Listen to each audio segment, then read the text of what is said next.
ẹ̀yin tèmi bá wo ni yo ṣe wá mo ń rìn báyìí mo ń ṣe kìrìkẹ́rẹ́ mi mo ṣe máa ń rìn lórí gbogbo àwọn social media mo bá pàdé eléyìí èmi ò rí o lórí YouTube bá rí ẹni náà ó wá dùn mí pé mi ò rí page yẹn mi bá save àbí kí n heart ẹni náà but anyway ẹni yẹn bá gbé puff àtàtà dídín ó bá ń jẹ báyìí ó ń jẹ ó mú omi tútù sí mo ní kiri out of my own ẹmọ èmi náà ń gbé jẹ wá ti rí recipe kan máa ṣàfẹ́ try mo ní eléyìí o chatting ẹ jẹ́ kí n gbé wá sórí kitchen wa now I have here puff then I have truly and sincerely mi ti taste here behind the camera mi ti taste here rárá mo ní máa gbé wá báyìí ni màá wá sọ kò dá àbó dá so báyìí puff lélẹ̀ then ata tí mo ti dín lélẹ̀ so ó yá báyìí bó ṣe yá rì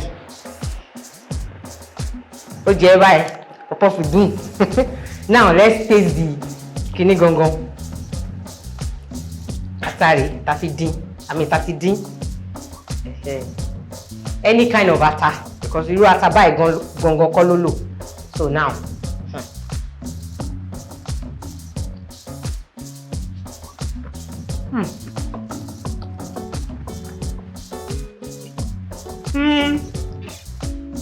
my honest review as Alase Nimi mi dẹ̀ nípa rọ́bẹ̀ infants mi iṣẹ́ just there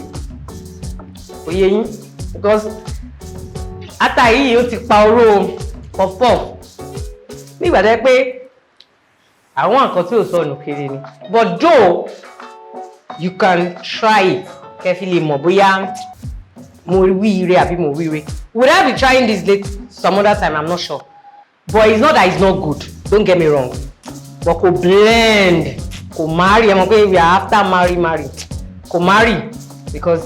here I have sugar I have pepper you know kò marry bẹ́yẹn see you some other time ẹ jẹ́ kí n mọ feedback yín lórí èlé ṣó ti yé yín àbí kò yé yín I love you guys bye.